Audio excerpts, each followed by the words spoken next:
Welcome, Sarah. So glad you could join us today on Daily Easy English. Hi, Noah. It's great to be here. And to all our viewers, welcome. We are so excited to have you join us.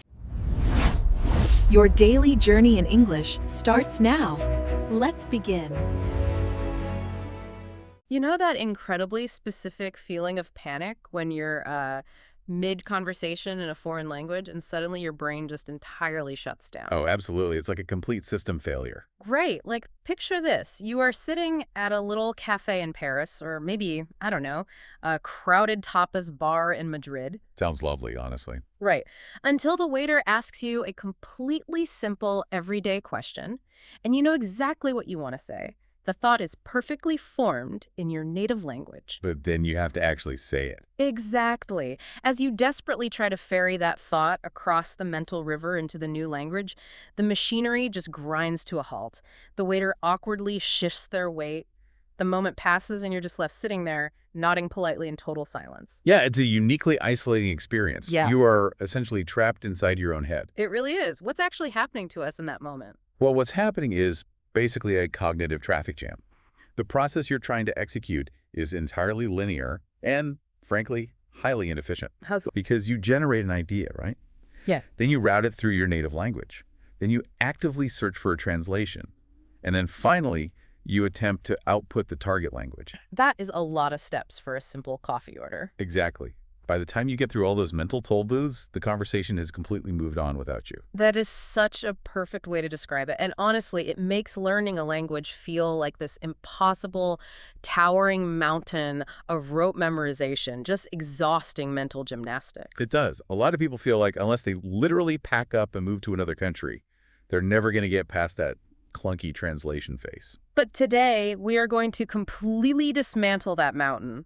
We're taking a deep dive into a massive stack of research to figure out how to bypass that traffic jam entirely. It's an incredible collection of data. It really is. We are pulling from best-selling language manuals like Fluent Forever, dense academic papers on immersion methodology, university guides on memory retention from Kwantlen Polytechnic, and even practical everyday insights from expert ESL tutors. And our overarching mission for this deep dive is to synthesize all of that diverse material into a scientifically backed, step-by-step blueprint.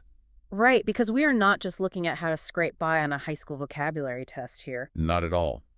We are examining how to fundamentally rewire your brain's architecture so you can actually think in a new language. I love that. Think, not just translate. Exactly. We'll decode how to hack your memory storage, uncover hidden study time you didn't even know you had, and permanently break that exhausting habit of translating every single word in your head. Okay, let's unpack this from the very beginning, because before we can even touch on the neuroscience of how the brain learns, we have to confront the absolute biggest roadblock every single learner throws up. Oh, I know exactly what you're going to say. The ultimate universal excuse, I just don't have the time to learn a language. Right. It's the pervasive myth of perfect timing. We all tell ourselves this comforting lie. We really do. We say, we'll start learning when work finally slows down, or when the kids are a little older. Or when we can finally carve out a pristine, uninterrupted hour every single evening to sit at a mahogany desk with a heavy textbook and a cup of tea. But waiting for that perfect, uninterrupted hour means you're going to be waiting until the end of time. Ready is a myth. It completely is. One of our sources uses a really striking metaphor here. They compare your daily allotment of time to water in a bottle. Oh, the water bottle analogy. Yeah, that's a great one. Right. If you carelessly pour it on the floor throughout the day, you can't magically gather it up and drink it later when you're thirsty. When we burn our time on things that don't actually serve us, we're just pouring our water directly onto the floor. Which introduces a concept the sources refer to as pocket time. And it requires a complete paradigm shift in how we view productivity. Okay, what exactly is pocket time? Well, we are conditioned to think of learning in large hour-long academic blocks, right? Like being back in school. But your day is completely saturated with hidden, fragmented coins of time. Like little 5-minute gaps. Exactly. It's the 5 minutes you spend waiting for the bus. Yeah. The 7 minutes sitting in the back of a taxi. The 10 minutes standing in an absurdly long line at the grocery store. It's like compound interest for your brain, though individually, a 5-minute block feels entirely imperceptible. You think, what can I possibly learn in 3 minutes while the microwave is running? And because of that mindset, most of us just surrender those pockets to what the research calls time thieves. The dreaded doom scroll. Basically, yeah. Yep. We pull out our phones, open a social media app, watch one short video then another, and suddenly an hour has vanished. Leaving us cognitively fatigued and no closer to our goals. Exactly. So to combat those time thieves, the sources recommend something called the tiny plan strategy. The tiny plan. I like the sound of that. How does it work? So if you set a vague monumental goal like I'm going to become fluent in Spanish, your brain's amygdala perceives that as a massive energy expenditure. And it panics. Yeah, it literally triggers procrastination. You feel overwhelmed before you even start. But a tiny, hyper-specific goal like, I will review 3 vocabulary words while the kettle boils for my coffee, is a promise so small that your brain doesn't resist it. Okay, I have to admit, I'm a little skeptical of the scale here. Let's look at the reality of learning thousands of words in complex grammar structures. Enough. Does a random 3 minutes in a taxi actually move the needle on something as massive as acquiring a whole new language? I mean, it feels a bit like trying to paint a house with a toothbrush. I get that. Yeah. And if we were talking about physical labor, the toothbrush analogy would be spot on. But if we look at the underlying neuroscience, the brain operates on entirely different principles. Okay, lay the neuroscience on me. So synaptic connections, the actual physical pathways that form memories, they respond much better to frequent, brief exposures than to exhausting, rare cramming sessions. So doing a little bit often is physically better for the brain. Exactly. It's a concept called distributed practice. When you cram for 3 hours on a Sunday, you experience massive cognitive diminishing returns. Your brain literally stops encoding new information effectively. It just shuts down. Right. But hitting a concept for 5 minutes, 5 times a day, that signals to your brain that this information is constantly relevant to your survival, forcing it to adapt and retain it. Wow.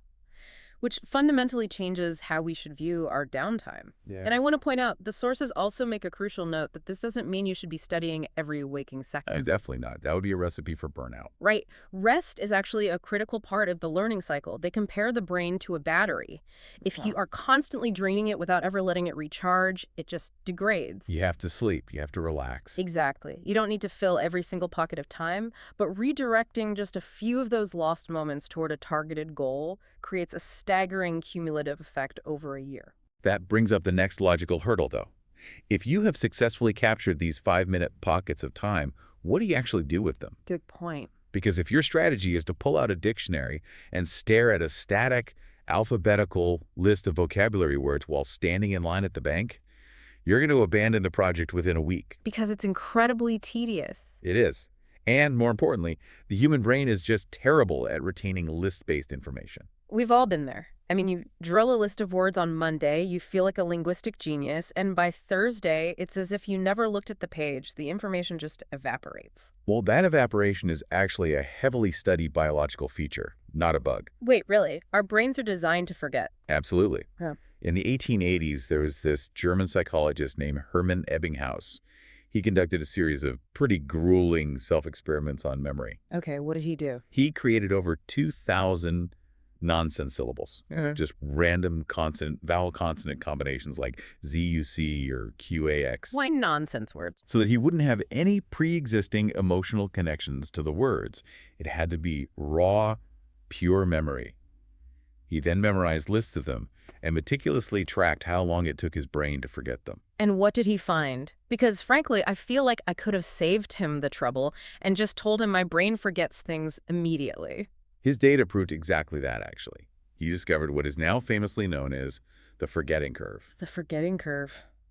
That sounds ominous. It's a literal, steep mathematical graph showing how rapidly we lose learned information. Within just 20 minutes of learning something new, his retention plummeted. 20 minutes. Yep, and within a single day, roughly 70% of the information was entirely gone if he didn't review it. That is terrifying for anyone trying to learn a language. You are essentially pouring water into a bucket with a massive hole in the bottom. It seems that way. But Ebbinghaus also discovered the plug for that hole. He found that if he reviewed the information at specific intervals, the rate of forgetting slowed down dramatically with each review. Okay, so modern science has adapted this, right? Exactly. Modern cognitive science has refined his discovery into a protocol called spaced repetition, or SRS. So how does spaced repetition actually look in practice? Because, it sounds incredibly complex to try and manage on your own. The premise is brilliantly simple, actually.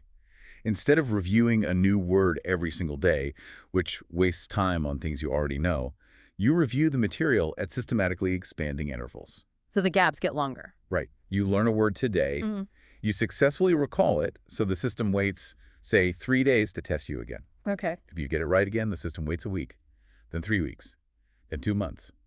You are testing yourself at the exact moment your brain is on the verge of forgetting it. That timing seems really counterintuitive, though. I mean, our instinct when we want to learn something is to make it as easy as possible. We want the answer right in front of us. We repeat it 50 times in a row, which the sources call rote cramming. Yeah, rote cramming is a very common trap. And it sounds like you were saying we actually want to struggle to remember it. Yes, that is the secret engine of spaced repetition. In psychology, it's called desirable difficulty. Desirable difficulty. I love that term. It's fascinating. When you review a word every day, it's fresh in your working memory. Your brain doesn't have to work hard to find it, so it doesn't bother building a strong neural pathway. It's lazy. Exactly.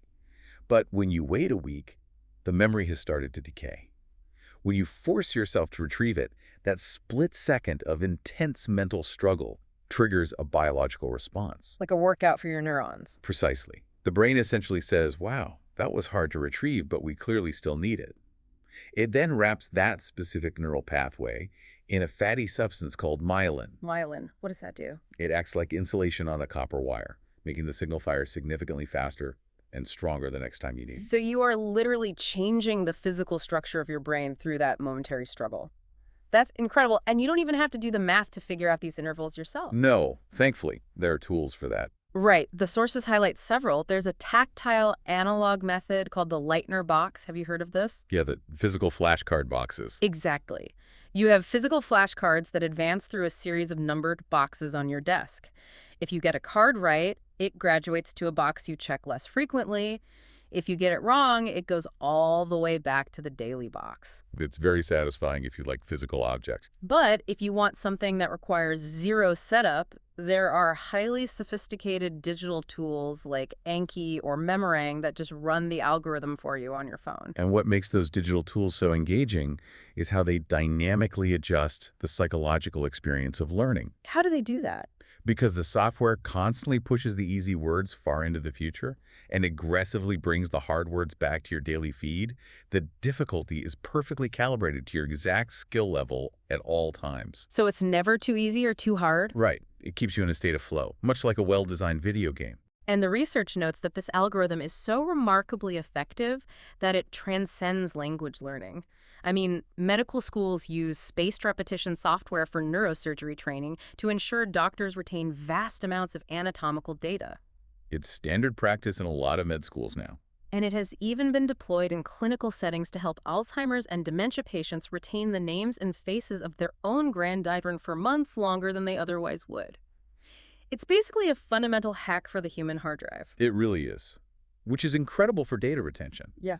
But, and this is a big but, if we apply this back to language, having a massive database of memorized vocabulary doesn't automatically make you fluent. Oh, that is the exact frustration I've run into. You can use an algorithm to memorize 3,000 words perfectly. But when you are standing in that cafe in Paris, if your brain's internal process is still retrieving the English word, actively searching your mental database for the French equivalent, and then trying to speak, you are still caught in that cognitive traffic jam. Yep. Knowing the word is useless if it takes you 8 seconds to retrieve it. Exactly. So how do we fix that? Well, this highlights what one of our sources calls the fatal flaw of traditional language education.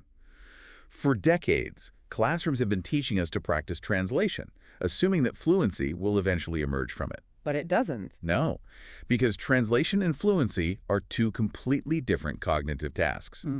If you treat your native language like a mental router, where every new piece of information has to pass through English before it can be understood, you will always be too slow. So to achieve real-time speed, you have to bypass the native language entirely. Exactly. Okay, that sounds amazing in theory, but how do we practically stop an internal monologue that has been running in English our entire lives? The research points to a fascinating visual hack. You have to completely abandon the bilingual dictionary. Abandon the dictionary. What do you use instead? When you are building your flashcards, you use Google Images instead. If you want to learn the Spanish word cato, you do not write CAT on the back of the card. You put a picture of a cat. Exactly. Use a photograph of an actual cat. Is that just because the brain processes images differently than text? Yes. We recall visual information with incredible speed and accuracy. When you see a picture of a cat, you don't process the letters of the word in English. You automatically process the concept of the animal. Oh, I see. By linking the Spanish word directly to the image, you build a direct fiber optic cable to the concept, completely bypassing the English translation node. Okay, I can easily see how that works for tangible objects like a cat or a car or an apple, but language is full of abstract concepts. What if I am trying to learn a word like economia, economy? That's a great question. I mean, you can't just take a simple photograph of an economy. Doesn't the visual system break down there? It's a very common hurdle. But the solution actually deepens the learning process. You force a concrete visual connection anyway. How so? You might associate economia with a picture of a shattered piggy bank, or a chaotic stock market chart, or maybe a specific local currency. The image doesn't have to be a perfect dictionary definition. It just has to trigger the concept in your mind. So it's subjective. Exactly. The act of choosing that bizarre, highly personal image forces your brain to engage with the concept deeply, rather than just passively reading a translation. That makes a lot of sense. You're building a personalized web of meaning. But language isn't just isolated words, it's flowing thoughts. How do we train the inner voice to actually generate sentences without relying on English syntax? One highly recommended method for this is stream of consciousness writing. It's often referred to as morning pages. I've heard of morning pages for journaling, yeah. Same concept. You take a blank notebook, set a timer for 5 minutes, and you just write whatever thoughts cross your mind entirely in your target language. I feel like my page would just be 5 minutes of me writing, I don't know what to say, I am tired, I want breakfast, over and over. And that is perfectly fine. Really? Yes. Mm-hmm. The goal isn't to write a masterpiece of literature with flawless grammar. The goal is friction reduction. You are training your brain to generate thoughts directly in the new language without the safety net of overthinking or translating first. Oh, that makes sense. Just getting the gears moving. Right. And you can also do this silently throughout the day. When you're making coffee or walking down the street, consciously switch your internal monologue over to the target language to describe your environment. Okay, I've actually tried that silent narration technique before, but it brought up a fear that I think a lot of learners share. What's that? If I'm reading a book, visualizing the words, and talking to myself in my head, what happens if my internal voice is just entirely making up the pronunciation? Oh, that's a very real concern. Right. I'm terrified of building a huge vocabulary silently, only to finally speak to a native speaker and realize I sound completely incomprehensible. That anxiety is completely justified, and it points to a heavily documented trap called broken words. Broken words. What exactly does that mean? When you learn through reading without hearing the audio first, your brain automatically assigns the phonetic rules of your native language to the new words. Like reading French but sounding it out like English. Exactly. If you build a massive mental dictionary of broken words, you won't recognize them when a native speaker says them at full speed, and they won't understand you. The link between written text and spoken sound is completely severed. It's like when you read a word in a novel as a kid, like epitome, and you spend your whole childhood thinking it's pronounced epitome. Yes, we've all done that. And then someone finally corrects you in high school and you want to just sink into the floor. That is the exact phenomenon. And this is why the research aggressively emphasizes prioritizing pronunciation and ear training before you try to memorize thousands of words. So listen before you read. Right. Our brains are neurologically hardwired from infancy to filter out foreign sounds that don't exist in our native tongue. You have to actively retrain your auditory processing using resources like the International Phonetic Alphabet or platforms like Forvo. What's Forvo? It's a platform that hosts millions of audio recordings of native speakers pronouncing words. If you train your ear to recognize the true sounds of the language first, you ensure that every visual memory you build later is structurally sound. That's incredibly practical. Yeah. So, okay, we have a pretty robust system here. We're capturing our hidden pocket time. We're leveraging the biology of spaced repetition to make memories permanent. Yep. We are hacking our visual cortex to stop the mental translation, and we've tuned our ears to avoid broken words.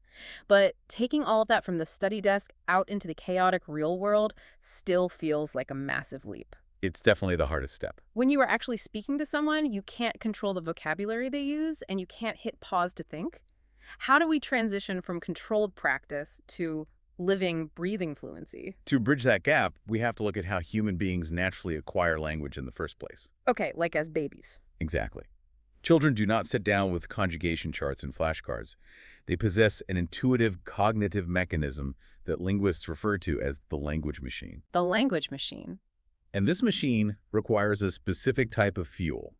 It doesn't run on dry, abstract grammar rules. It runs on what is called comprehensible input. Comprehensible input, meaning taking in content that you can generally understand, even if you don't know every single piece of vocabulary. Precisely. It is about exposing your brain to enough contextual data that it begins to recognize patterns organically. Can you give an example? Sure. One source notes that reading a single novel in a foreign language, without stopping to use a dictionary every 5 minutes, can teach you hundreds of new words, purely through context.